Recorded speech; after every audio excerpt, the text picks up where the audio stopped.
فبأي آلاء ربكما تكذبان.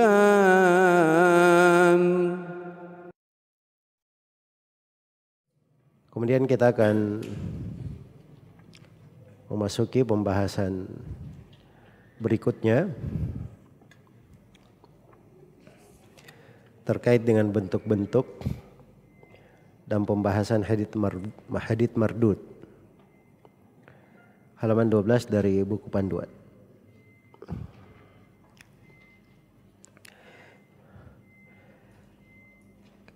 Kata beliau rahimahullahu ta'ala, thumma al-mardudu imma yakuna li saqatin aw ta'nin. Kemudian hadits yang mardud itu, hadits yang mardud itu sebabnya ada dua. Apakah karena saqat, ada yang gugur, ada yang jatuh dari sanad, atau ta'nin, atau karena ada celaan, ada jarah pada salah satu dari rawinya.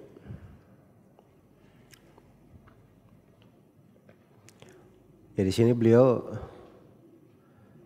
memberikan kaidah umum untuk hadits yang dhaif, hadits yang lemah itu.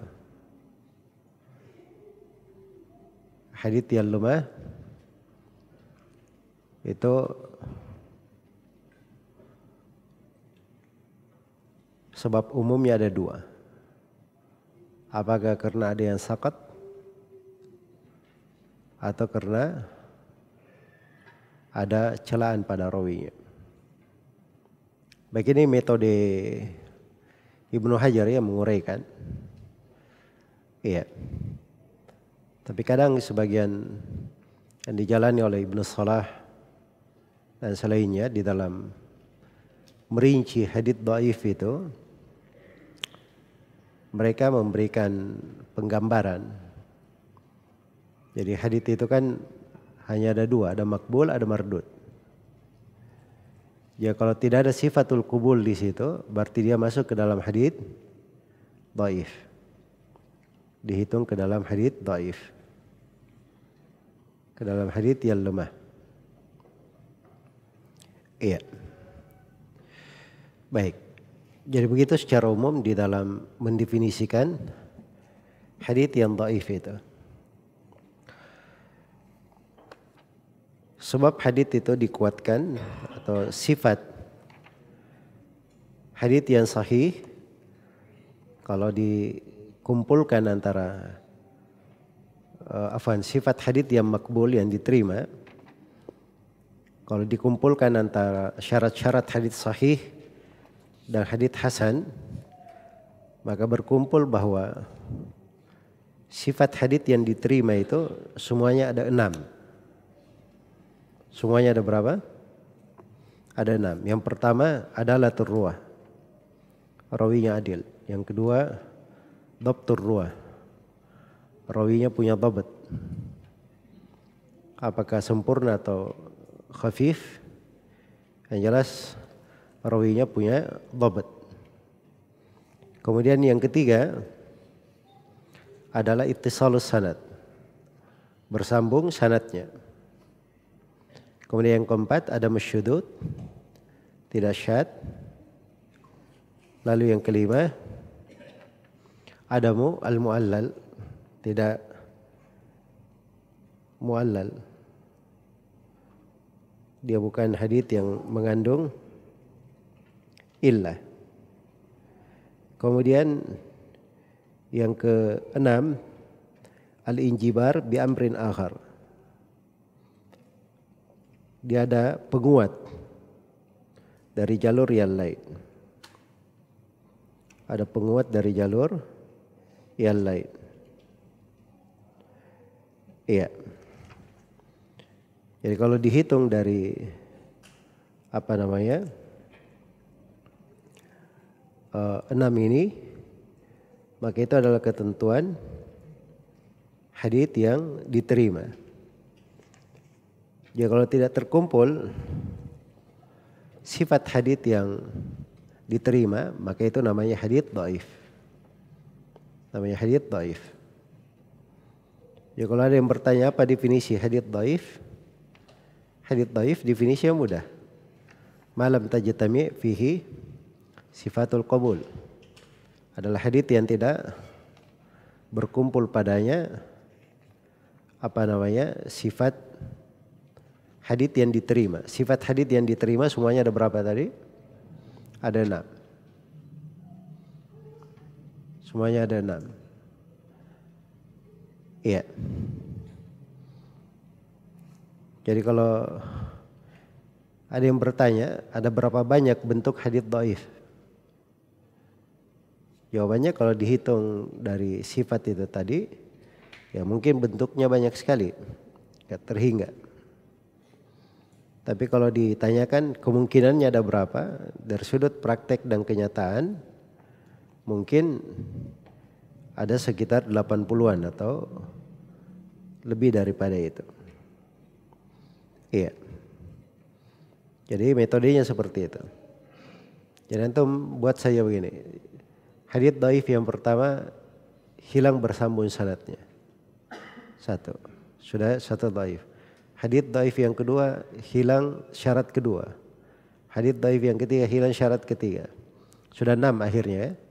Hadits dhaif yang ketujuh, hilang syarat pertama sekaligus syarat kedua. Hadits dhaif yang ke-8, hilang syarat pertama sekaligus syarat ketiga. Kalau dibuat kayak gitu, itu akan banyak sekali.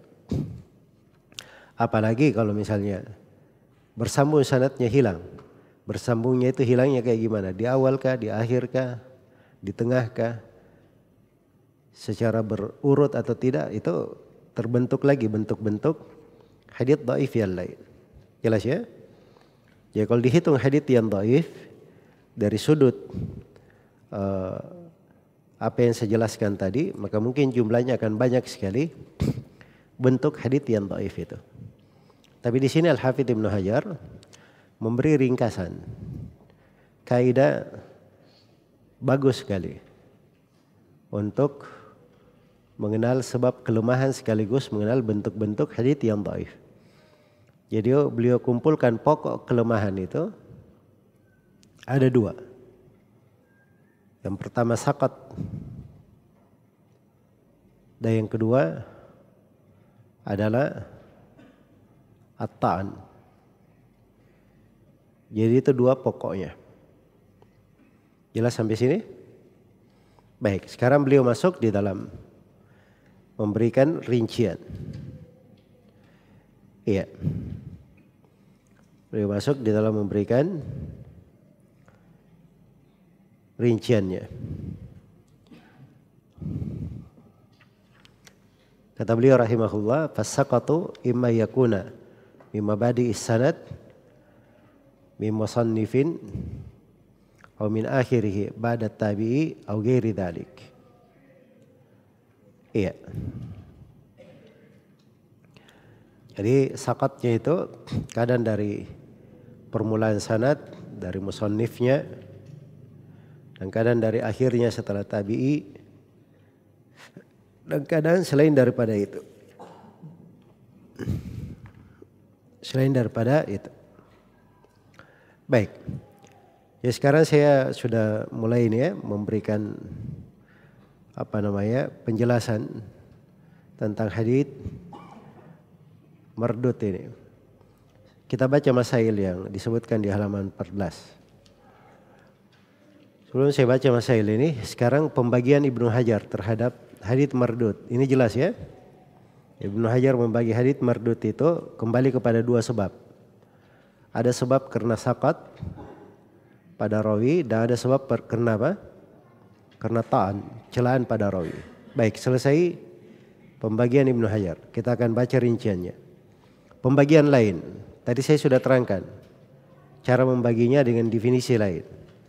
Karena hadits mardud itu tadi saya katakan berkumpul. Hadits mardud itu adalah hadits yang tidak memiliki sifat al-qabul. Tidak ada sifat qabul di dalamnya. Jelas ya, sifat qabul ada berapa? Ada 6. Nah, dengan bentuk yang seperti itu, maka hadits yang mardud itu jumlahnya banyak sekali. Jumlahnya banyak sekali.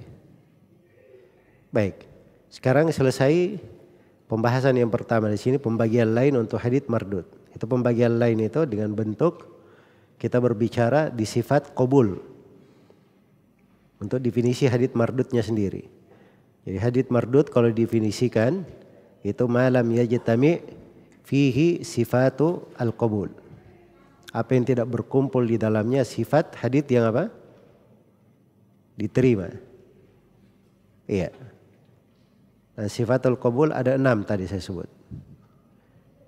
Ada 6. Apa yang pertama tadi? Adalah turwa. Yang kedua? Dhabtur ruwa. Saya tidak bilang tamamud dhabt sebab di sini kita berbicara sifat qabulnya. Supaya mencakup hadits hasan dan hadits sahih juga. Ada dhabtnya, banyak maupun sedikit. Terus yang ketiga, tisalus sanad, bersambung sanadnya. Yang keempat, ada mulwalal. Yang kelima, ada musyudud. Dan yang keenam, al-injibar bi amrin akhar. Dia ada penguat dari jalur yang lain. Ini khusus untuk hasan ligairihi atau sahih ligairihi. Jelas ya? Jadi ada penguatnya dari jalur yang lain. Baik.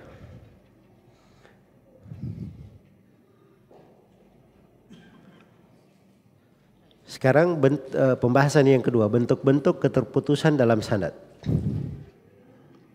Ya, keterputusan dalam sanad itu banyak bentuknya. Kadang dari awal sanad setelah penulis, kadang dari akhir setelah tabi'i, dan kadang selain daripada itu. Selain daripada itu ya mungkin di tengah, mungkin tabi'in dan sahabat yang hilang sekaligus, dan mungkin dari awal tapi 2 yang jatuh. Jadi selain daripada itu banyak bentuknya. Nah, rinciannya gimana? Nah, disinilah Ibnu Hajar mulai menerangkan. Kata beliau, fal awwalu al muallaq. Yang pertama namanya muallaq. Yang pertama itu yang mana? Yang mana ini yang pertama?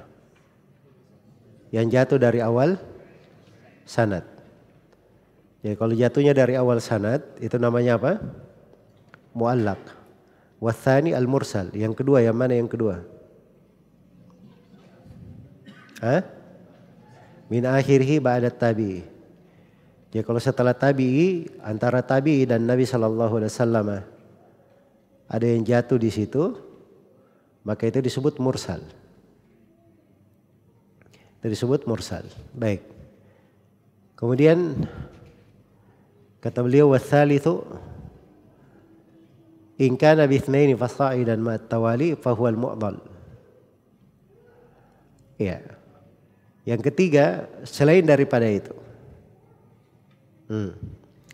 Selain daripada itu berarti bukan di mana? Bukan di awal atau bukan di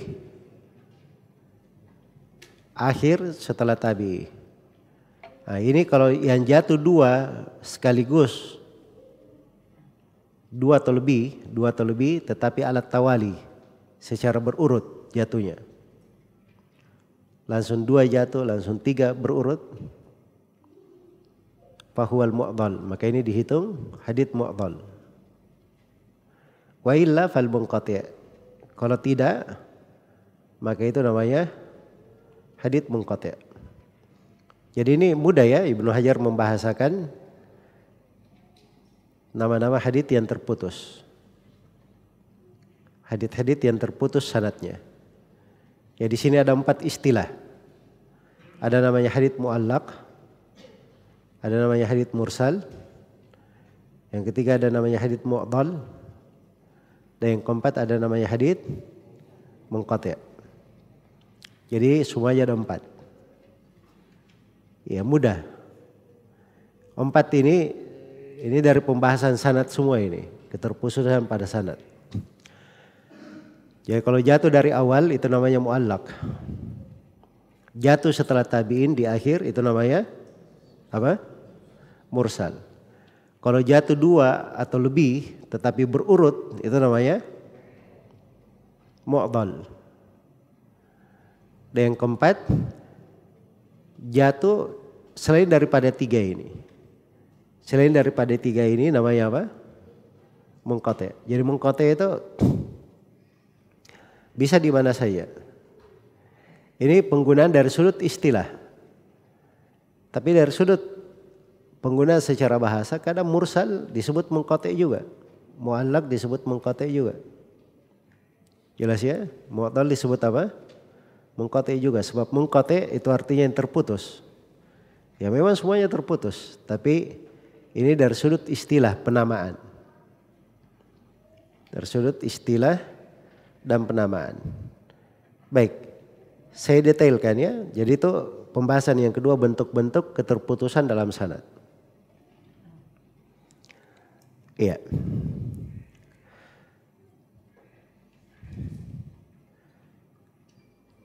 Pembahasan yang ketiga, definisi dan pembahasan hadits mu'allaq.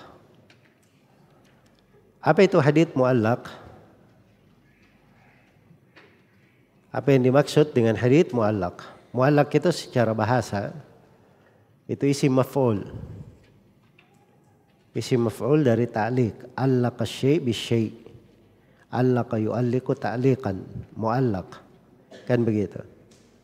Artinya dia gantungkan sesuatu itu di situ. Dan disebut mu'allaq.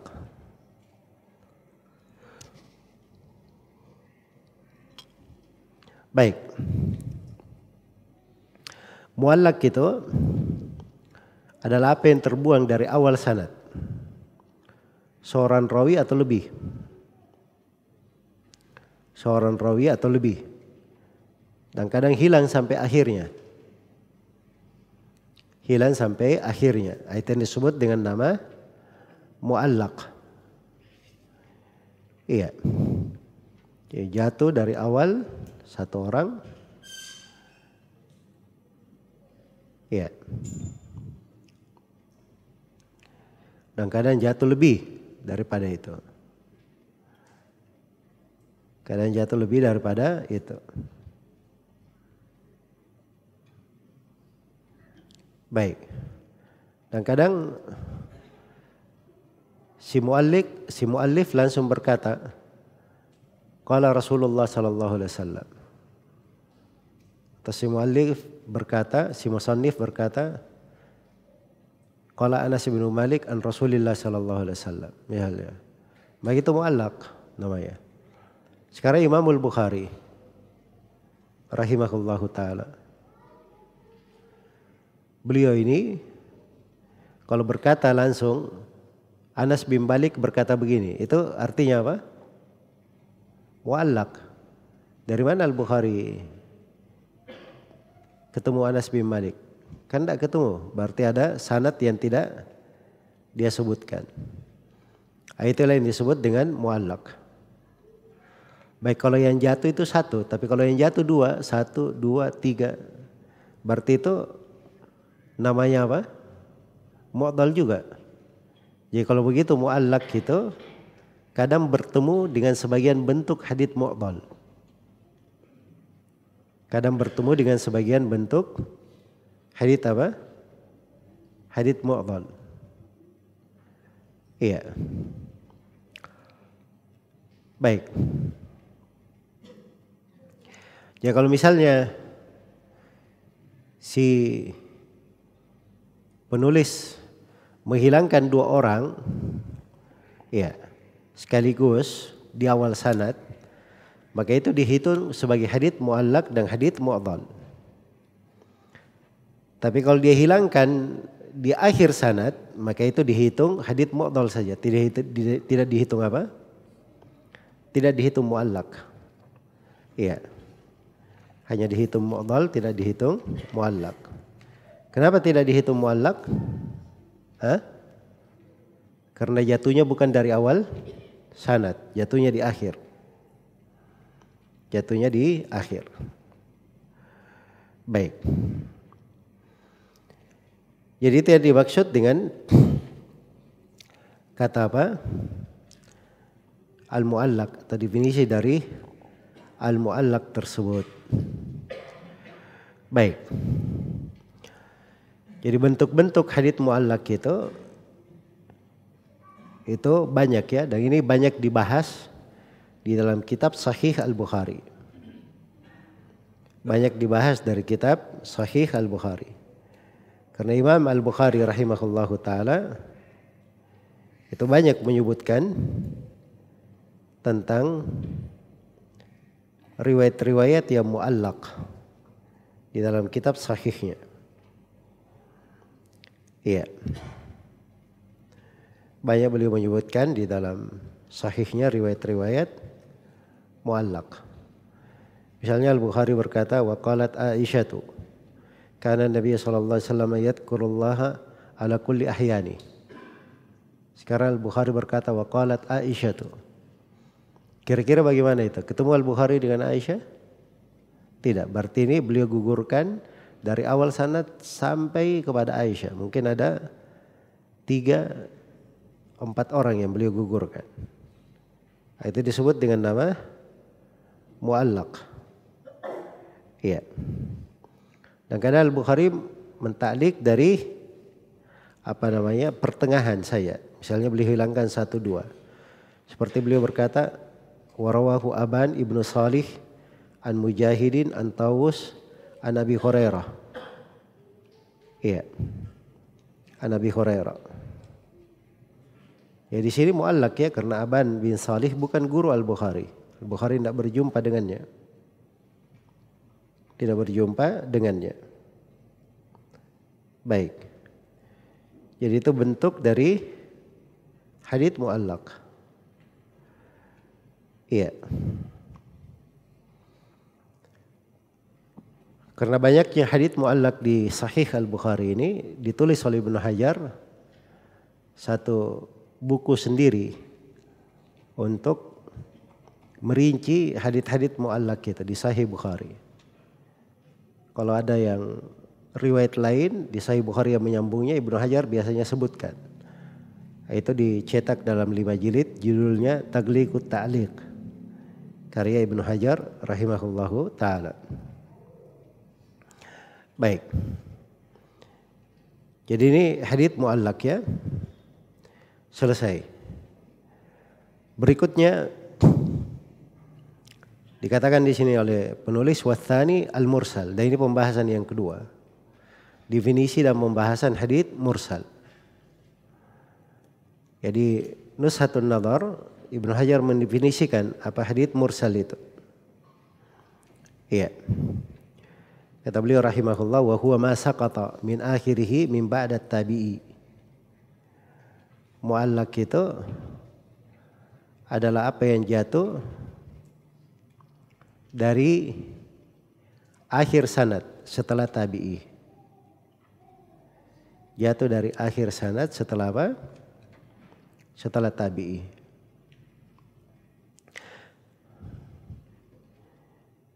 Baik.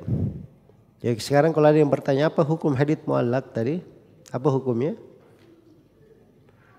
Sahih atau dhaif? Dhaif, asalnya dia masuk dalam hadits dhaif. Itu asalnya. Karena mu'allaq kita terputus. Jelas ya, kecuali kalau mu'allaqnya di Sahih Bukhari atau Sahih Muslim. Itu ada rincian, pembahasan. Dan itu pembahasan lain ya, kalau mu'allaq di Bukhari dan Muslim. Baik.